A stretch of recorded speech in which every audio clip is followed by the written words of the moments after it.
Fundación en Obra, proyecto financiado por el Ministerio de las Culturas, las Artes y el Patrimonio, a través de Fondar Nacional de Investigación, convocatoria 2025, con el apoyo de MAM Chiloé, Centro Cultural de Castro, Café Mi Tentación, UCB Televisión, Corporación de Apoyo Legal para las Artes y el Tercer Sector Capa 3, Balmaceda Arte Joven y el Centro Cívico Cultural de El Bosque.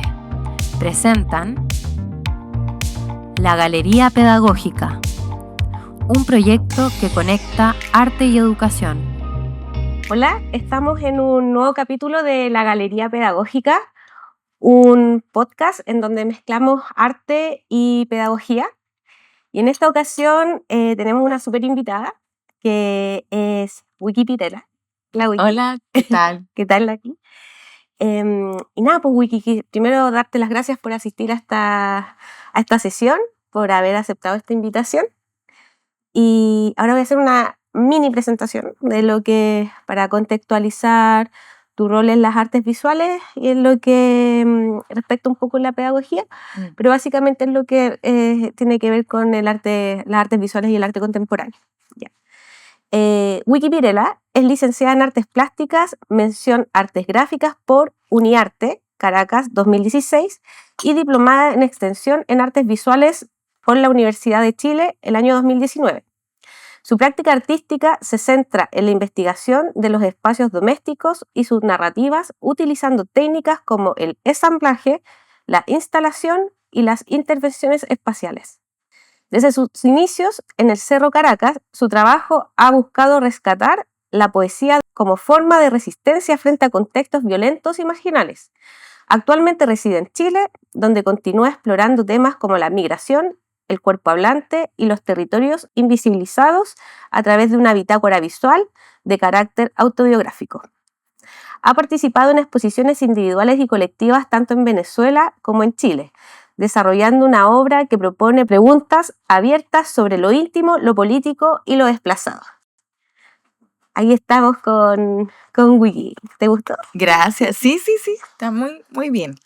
Es un mini resumen, o sea, tiene exposiciones y eso, distintos trabajos, pero ahí para introducir dentro de lo que es este podcast.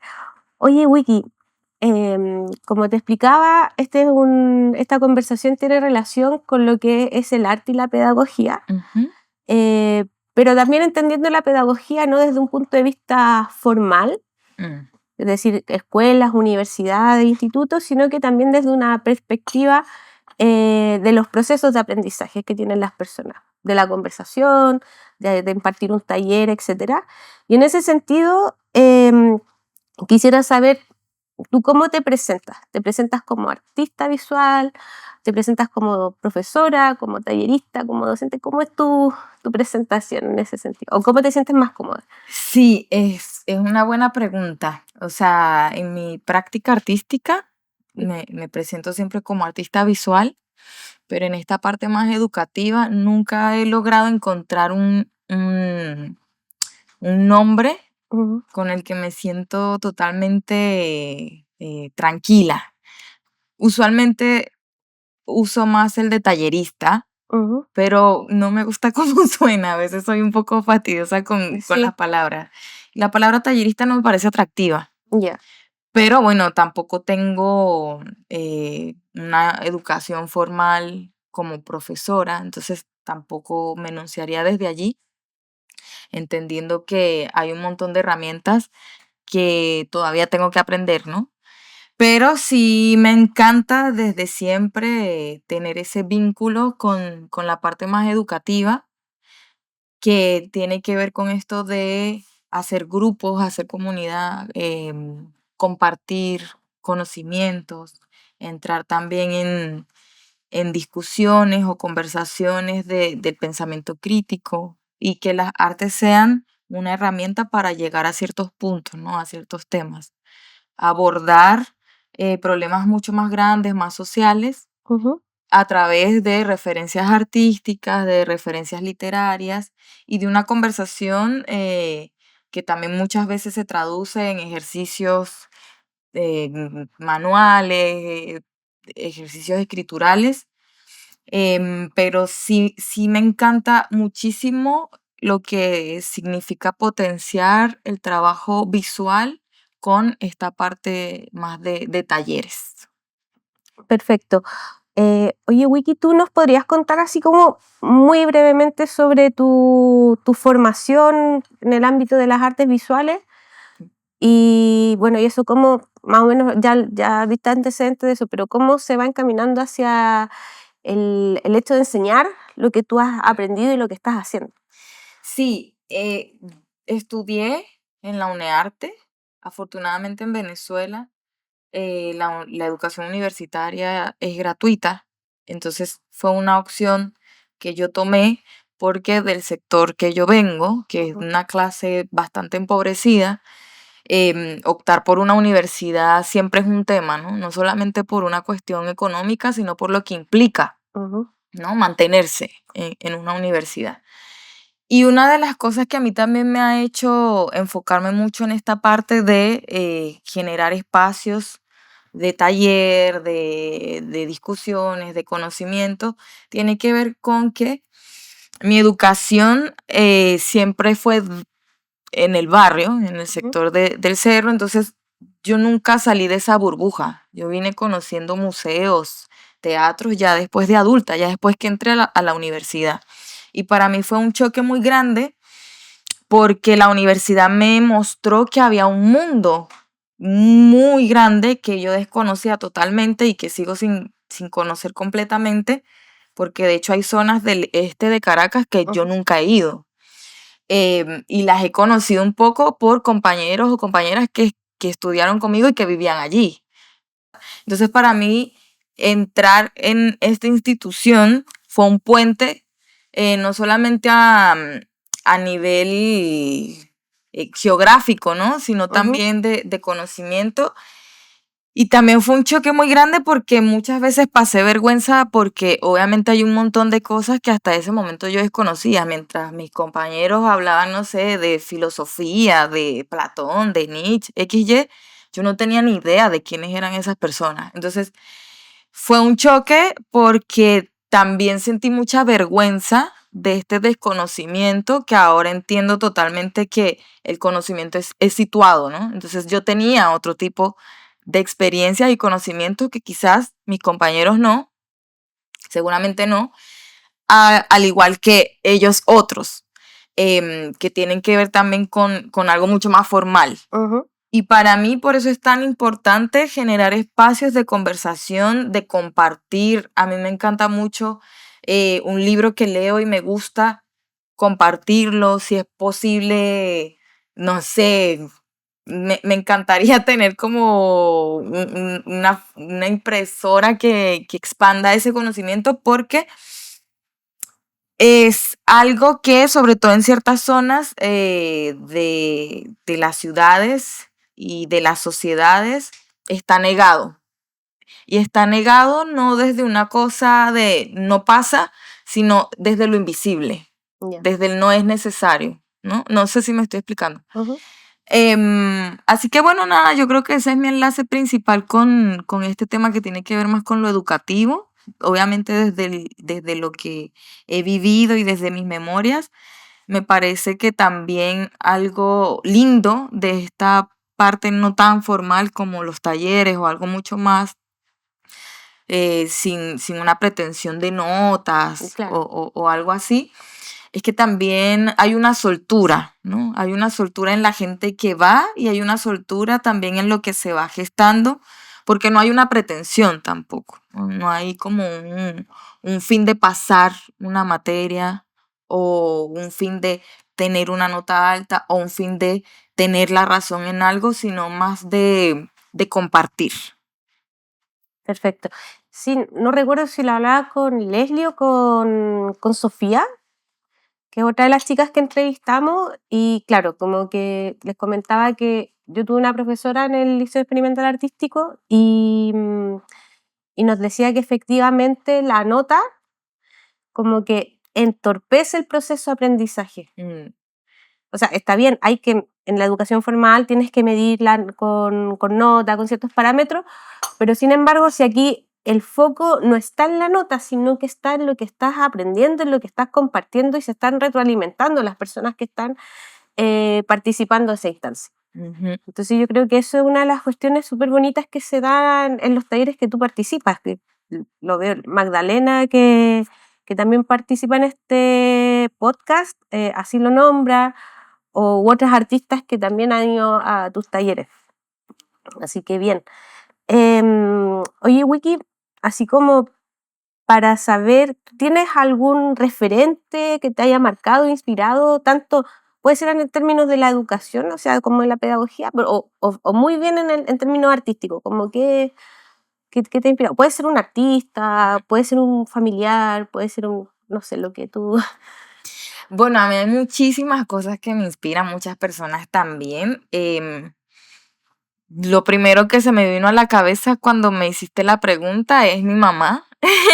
Mi mamá me inspira demasiado. Me parece el ser más tierno y bondadoso del universo. Y ella tiene una expansión tan linda de dar lo que tiene, que eso me parece que también es muy educativo, ¿no? En el sentido de que si ella tiene una galleta, ya va a dividir la galleta así estemos 20 personas. Y creo que eso también lo traduzco al conocimiento. Creo que el conocimiento es muy lindo también hacer esa expansión, porque eso después deja semillitas, ¿no? Va dejando como pequeñas partículas en el aire que se van desplazando y a veces uno no es ni siquiera consciente del alcance que eso puede tomar en un futuro. Y bueno, creo que las partes, por decir buenas, que tampoco me gusta ese término, pero yo creo que las partes buenas que tengo son de mi mamá totalmente.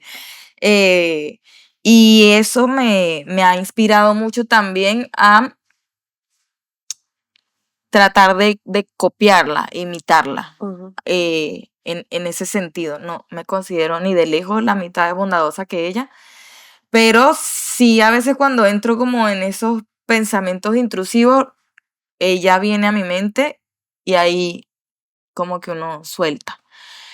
Otra persona en la que pensé apenas me dijiste esto es Bell Hooks, que es una escritora, es una escritora negra, que ella se enfoca muchísimo, sobre todo en el tema del amor, pero el amor como un concepto bien macro, no solamente como que siento también que a través de las películas y la música y todo ha estado muy manoseado ese concepto y automáticamente uno lo piensa solo desde el vínculo romántico, ¿no? No, ella lo habla desde como un pilar social necesario que involucra todas las zonas y también la educación, ¿no? Educar a través del amor, desde un amor para construir, ¿no? Ella ve el amor como una construcción y eso me parece maravilloso.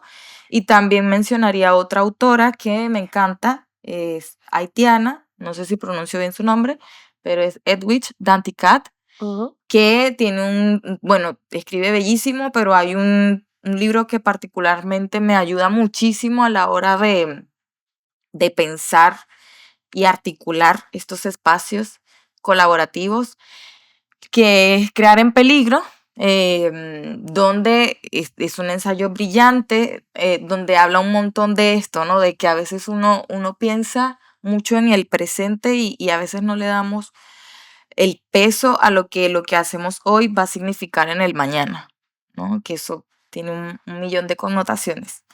Eso pienso por ahora. Bien.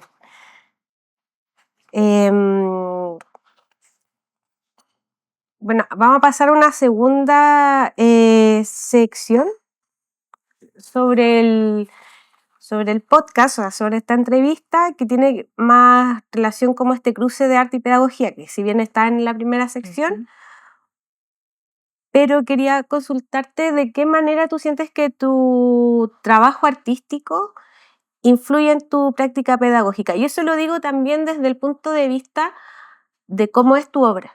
O sea, yo he visto tu obra y, por ejemplo, tocas temas, no sé, digamos, de mucho del hogar, las cosas que pasan en la casa, de la familiaridad, los desplazamientos territoriales, migraciones, pero hay una cuestión que yo creo que es mucho más concreta, que tiene que ver con las materialidades. Tú no pintas con óleo, con el lienzo, digamos, no haces escultura en mármol, no, eso no es lo tuyo.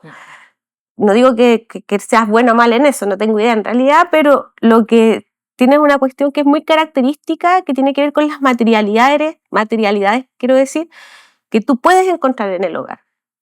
Cartones, témperas, que son muy accesibles. Entonces, en ese sentido quisiera saber cómo ese trabajo artístico, con esto que te nombraba, influye en tu práctica pedagógica y SLAPS. ¿Te hace sencillo? No sé. Cuéntame tú. Sí,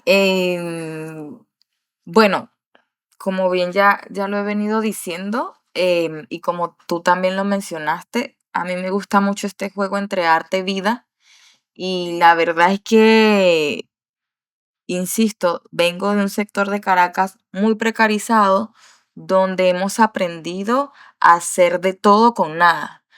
Y eso se ve muy claro en mi trabajo artístico, ¿no? Ojalá en algún momento tener más presupuesto y optar por materiales de mejor calidad, pero mientras que eso no pasa, no me voy a frustrar, sino que voy a hacer.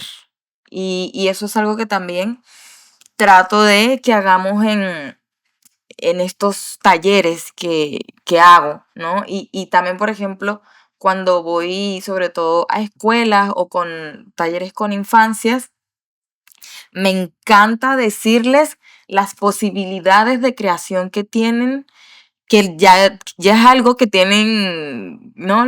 Innato. Y que es muy lindo, pero que a medida que una va creciendo, eso se va perdiendo. Sí. Porque nunca falta esa figura, ya sea profesor, padre, adulto, que dice, no, eso no está perfecto, no, eso no es, ese dibujo no está bien hecho, o siempre con esa cuestión mucho más lineal. A mí me encanta decirles lo contrario, como hagan garabatos, rayen la mesa. Bueno, después los papás, obviamente, no sé si les guste tanto, pero, y bueno, a los adultos también, ¿no? Como que aprendamos a ver en los materiales otras vidas, una desmaterialización del material. Cuando yo trabajo con cartón, que me encanta, lo amo, yo no solamente estoy viendo eso, no estoy viendo su capacidad de transformación. Y igual con la tela.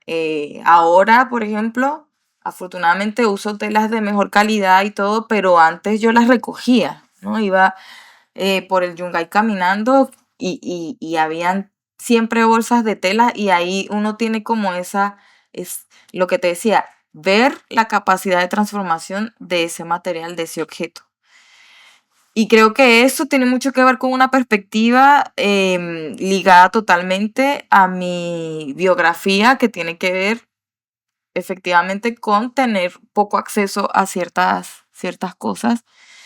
Y la verdad es que le ha agarrado un amor y un gusto muy grande, porque de hecho es una de las cosas que muchas veces resaltan, ¿no? de mi trabajo, o que a la gente les gusta, o con la que la gente conecta. Y también siento que es una forma de invitar a la gente a que también se apropie de esos materiales. No necesariamente tienen que ser cartón y tela, pero no sé, tengo un amigo que su papá era carpintero y él se apropió de esa madera de una forma que la desmaterializa, ¿no? Entonces, eso tiene mucho que ver también con la vida de cada persona, con el contexto. Súper. Claro, una invitación como más a experimentar con los materiales, más allá de hacer una cuestión perfecta. Me acuerdo que una vez estaba en una clase con, no sé si ubicaba, Camila Ramírez, una artista que también estuvo en este podcast, y nos contaba que, bueno, o sea, nos decía en clase chicos, no se compren el cuaderno más caro o la bitácora con las hojas más bonitas, porque eso va a interrumpir, les va a dar lata decir, oye, voy a hacer un mal dibujo, voy a perder esta hoja que me costó tanto. Cómprense el cuaderno más barato, que puedan rayar, que puedan, si no les gustó, sacan la hoja, rayan otra, hagan bosquejos, dibujos, y eso va a permitir que puedan liberarse frente a lo que sienten o lo que están pensando, un material que es más noble.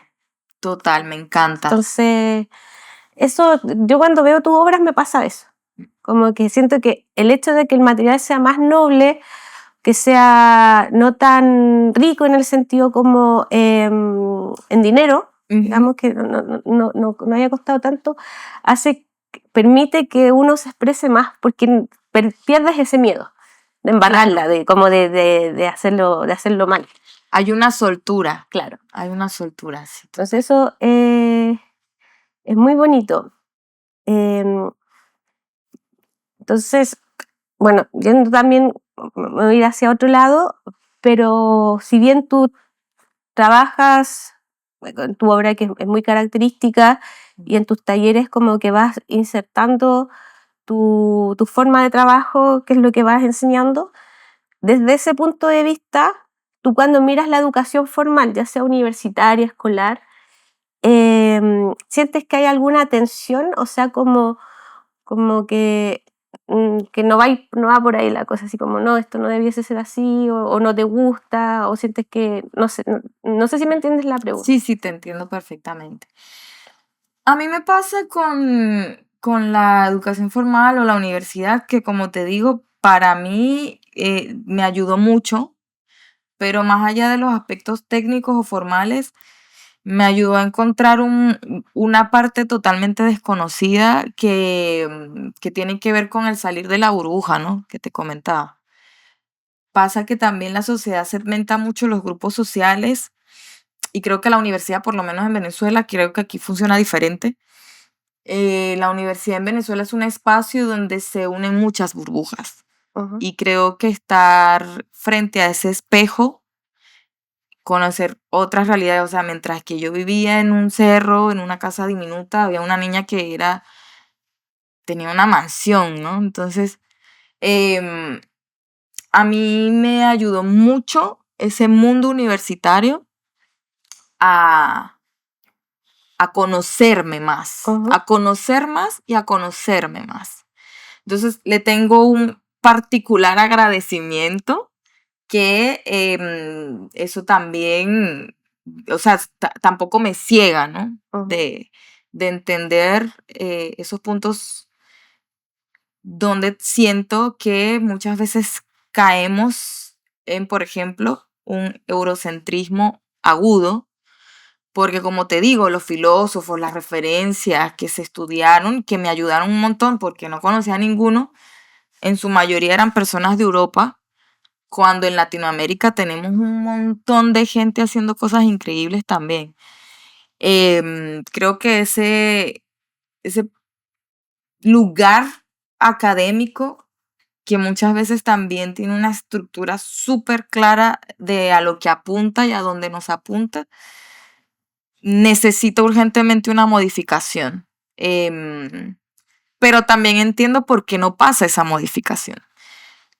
Siento que donde sea que uno vaya caminando, ya sea universidades, ya sea desde lo más informal, ya sea desde un magíster, tenemos la capacidad de darle nuestra perspectiva y nuestro filtro. Creo que todo tiene sus luces y sus sombras y hay uno es el que tiene que hacer como la búsqueda, ¿no? De cuáles son las cosas que te interesan de ese lugar o sitio, que no. Y eso con todo, ¿no? Porque también es bueno aprender de todo. Eso siento. Entonces creo que, para resumir un poco tu respuesta, siento que si hay enfoques que se mantienen hasta el día de hoy en las instituciones, donde no se habla tampoco, por ejemplo, de cómo es el mercado del arte en las universidades, o por lo menos en mi universidad, nunca me enseñaron cómo es el campo mercantil del arte, porque también hay una idea súper romantizada de lo que es eh, la creación artística y también es una mirada muy privilegiada, porque usualmente son profesores o artistas que tienen otras cosas cubiertas, pero que para personas como yo que no tenemos ni idea de lo que es la educación financiera, de lo que es vender una obra, porque no tenemos familiares, herederos, ni ningún vínculo directo con la cultura, esas cosas, por ejemplo, sería ideal que estén allí también, por lo mismo que te decía, para expandir el conocimiento y que las personas también tengan muchas más herramientas a la hora de enfrentarse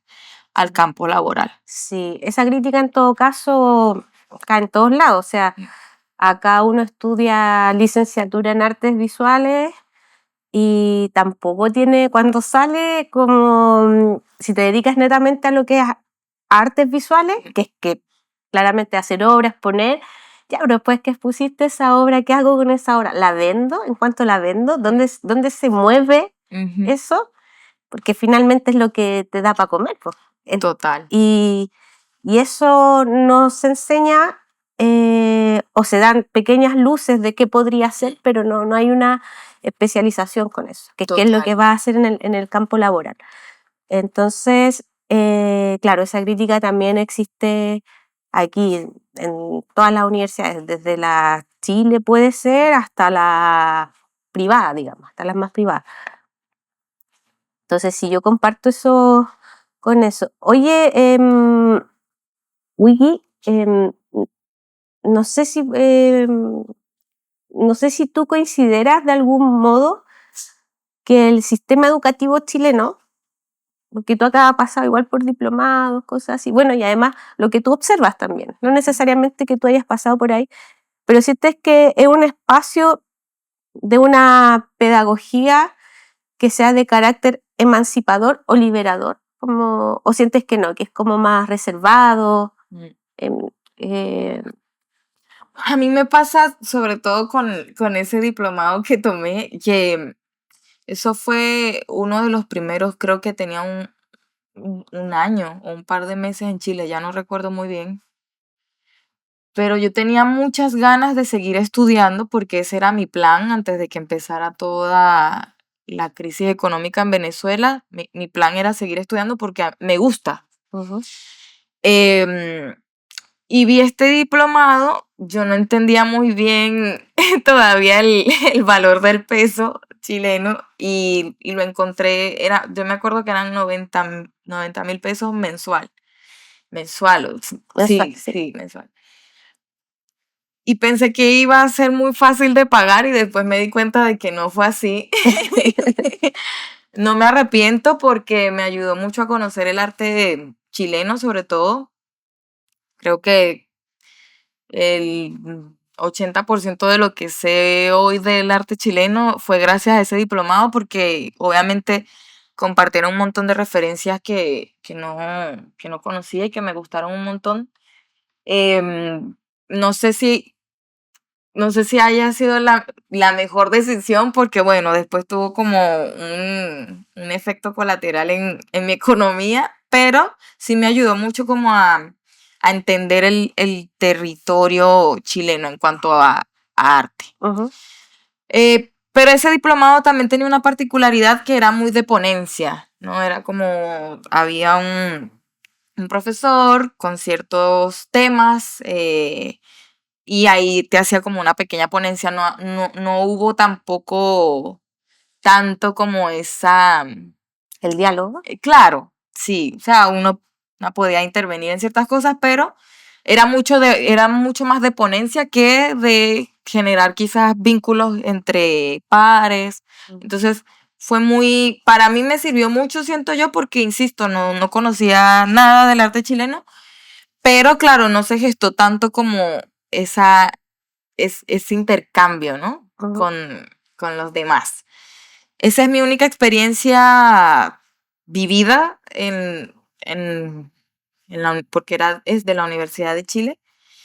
Y lo otro que he visto en colegas o en personas que están estudiando es que, claro, también como aquí en Chile la educación es un negocio muy caro, el estudio, un poco lo que decías tú de Camila, ¿no? Que cómprate el cuaderno más económico para que puedas disfrutar más de esa experiencia. También siento que cuando hay un peso tan grande en el pago, en lo que significa un crédito, en lo que significa un sacrificio, muchas veces la gente también se autoexige demasiado para poder rendir eso en lo que está invirtiendo tanto. Y creo que eso a veces puede ser contraproducente, como también puede ser como que le sacas más el jugo a la cosa, pero también te estresa mucho más, ¿no? No sé si me explico bien Sí. al punto que quiero ir, pero en mi paso por la universidad, como no era gratuito, no tenía como esta cuestión del pago, yo disfruté mucho ese espacio, lo gocé mucho, ¿no? Creo que hubiese sido muy diferente a pagar porque me pasó con el diplomado que si bien me gustó y siento que me ayudó un montón, también me lo sufrí mucho, ¿no? Me sufrí el tema de la mensualidad. Ujú. Entonces creo que cuando hay una dificultad en esto de ver educación igual negocio, las perspectivas sí o sí van a cambiar mucho. Eso es lo que podría decir, pero también es verdad que desconozco mucho porque no he pasado directamente por la universidad eh, acá en Chile. Ujú. Entiendo, sí, pero igual haces como una referencia comparativa de dónde provienes tú con lo que te ha tocado encontrar acá. Ujú. Entonces ese punto es muy interesante. Como yéndome un poquito hacia otro lado, quisiera consultarte cómo sientes que dialoga tu práctica artística con los territorios que habitas o trabajas. O sea, más o menos me has contado, pero el día de hoy no sé qué te estás haciendo en términos territoriales. Creo que tú vives en Yungay, Ujú. estás acá, bueno, estás en Santiago de Chile, no sé, pero ¿cómo te mueves territorialmente con respecto a tu práctica artística? Digo? Sí, soy amante del Yungay. El Yungay es mi relación más larga. Tenemos una relación muy saludable. Sí, siento que el barrio Yungay para mí, siempre lo digo, ha sido un abrazo porque hay muchas zonas de Santiago que me parecen muy lindas, pero no me veo viviendo Ujú, allí.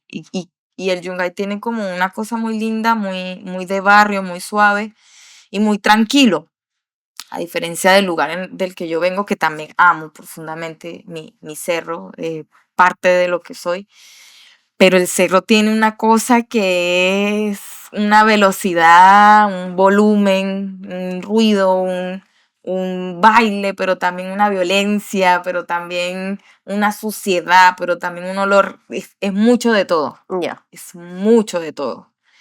Y el Yungay es como una pausa, para mí, así Ujú, lo siento yo, es como una pausa. Entonces, me ha enseñado también a entender los silencios, me ha enseñado a entender el silencio, la calma. Y eso también yo siento que de una forma u otra se ha traducido en mis imágenes.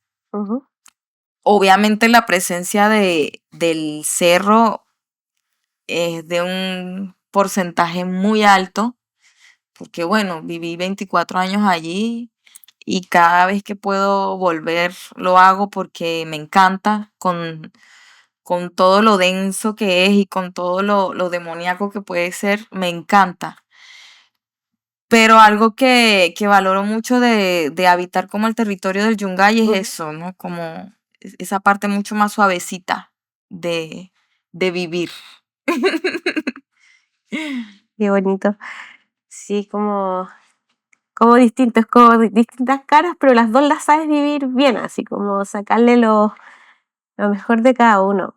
Total. Em, bueno, esta pregunta probablemente eh, te haga sentido. ¿Tú has intentado integrar una perspectiva feminista o descolonizadora tanto en tu obra como en estos procesos en los que tú enseñas a otras personas? Mira, me pasa mucho con esos dos conceptos que los admiro un montón y me gustan, pero a mí no me gusta casarme con ellos. Ya. Mm, no me gusta casarme con ellos porque siento que me gusta mucho también habitar la sombra, ¿no? Como esa parte más funable. Y siento que esos dos conceptos, sobre todo en Chile, se han vuelto muy de discurso. Y el discurso a veces es muy lindo, pero no aguanta la práctica. Em, entonces yo prefiero no enunciarlos y ponerlos más en una práctica. Por ejemplo, siempre estamos revisando artistas en su mayoría de Latinoamérica, en su mayoría afrodescendientes, en su mayoría que hablan de otras perspectivas, ¿no? Como otros modos de vida. Y creo que ya ahí se va dando de una forma genuina, como de una forma más natural, y también hemos hablado de referencias y lo contraponemos. Como me gusta ampliar mucho el panorama, pero claro, también entiendo como la importancia de esos, ¿no? De situarse. Ujú, Pero a mí me gusta más estar como en divorcio, ujú.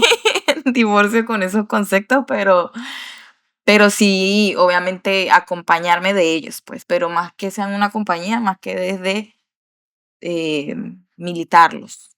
Creo que me hace sentir más cómoda y más segura también Ujú. a la hora de conversar, ¿no? Creo que también me quitan esa autoridad, y cuando uno anda un poquito más libre de autoridad, es más fluido de equivocarse también. Perfecto. Sí, es verdad.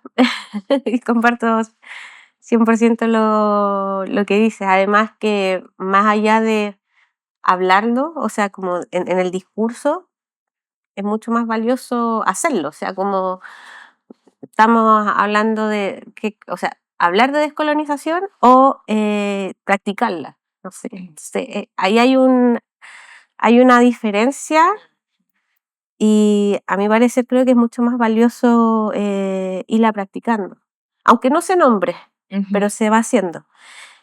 Eh, Y practicarla también en saber que uno habita la contradicción también, ¿no? Y que sí, hay practicarla al 100% es casi imposible no, en, no es en posible. esta sociedad. Entonces, también ser como, por eso te decía, tener esa puerta del equivocarse, ¿no? Poder tener esa puerta de equivocarse y también de reparar y después de volver a equivocarse y después de volver a reparar, porque así vamos siendo al final.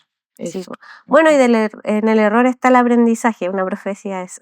Que Sí. cuando aprendes a la primera, es como difícil que te quede. En cambio, con el error, con esas reparaciones, uno va aprendiendo. Oye, como para ir cerrando ya, quisiera saber si tú sueñas tanto en el campo del arte, de la educación y en los distintos contextos que te ha tocado vivir, ¿sueñas en algún tipo de transformación en el campo del arte y la educación? ¿Cómo te gustaría que fuese? Eh, ¿O te gusta como, no sé? em, Mira, a veces siento que soy muy pesimista Ujú, en el sentido de que un poco lo que te decía de que a veces uno no se da cuenta de que esas partículas chiquititas a la larga pueden ujú, ocasionar grandes huracanes, eh, pero me gusta concentrarme mucho en la partícula, ¿no? ujú, Porque al final, como esta cosa más macro, es bien difícil de modificar ujú. muchas veces.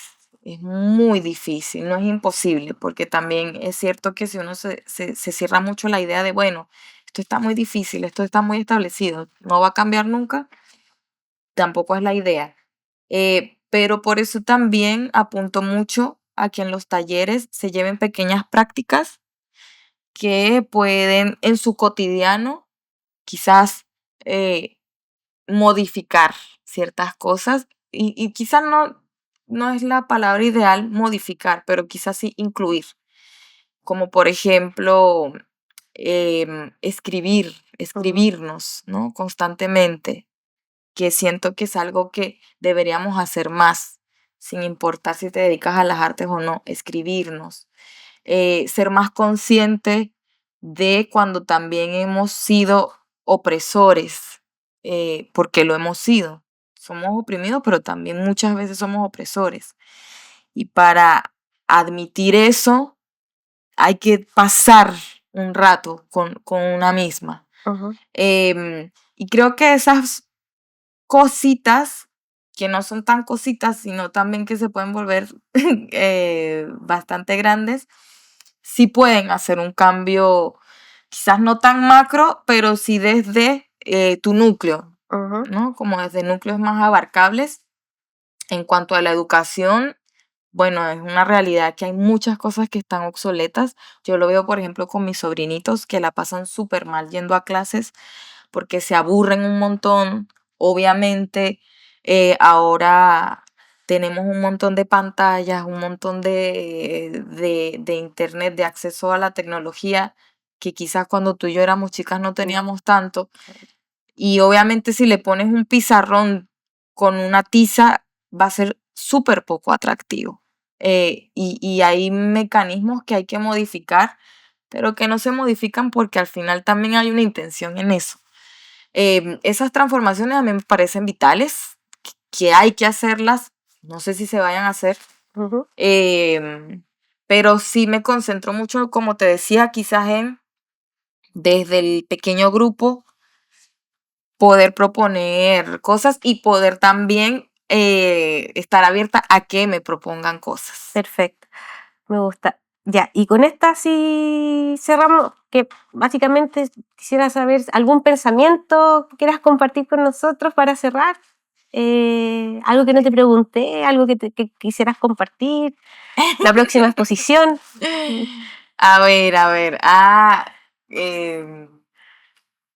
Eso es como cuando te preguntan cuál es tu canción favorita y te bloqueas porque no se te viene nada a la cabeza. Sí. Bueno, para cerrar, podría decir, bueno, gracias por la invitación. Ujú. Me encanta que me hayan incluido en esta parte, ¿no? Porque, como te decía, muchas veces uno también no sabe si realmente estás en la parte educativa o no. Pasa eso, que cuando uno no tiene un título que te respalde, Ujú. socialmente uno empieza a tener mucha, como, ¿es esto lo que estoy haciendo? ¿No es esto? ¿No? Como eso que también se enlaza con lo que hablábamos de cómo también un papel institucional ha hecho tanto, cómo se ha marcado y se ha encajado tanto, ¿no? Si no Ujú. lo tienes, es un poco como que no lo eres. Y nada de cierto hay en eso. Pero creo que me siento muy contenta de que me hayan incluido en esto porque de verdad amo profundamente. Una de las cosas que más amo después de crear imágenes es hacer talleres, es compartir, es escuchar con la gente, es ver los trabajos que van haciendo, los textos que van saliendo, todo lo que aprendo también escuchando.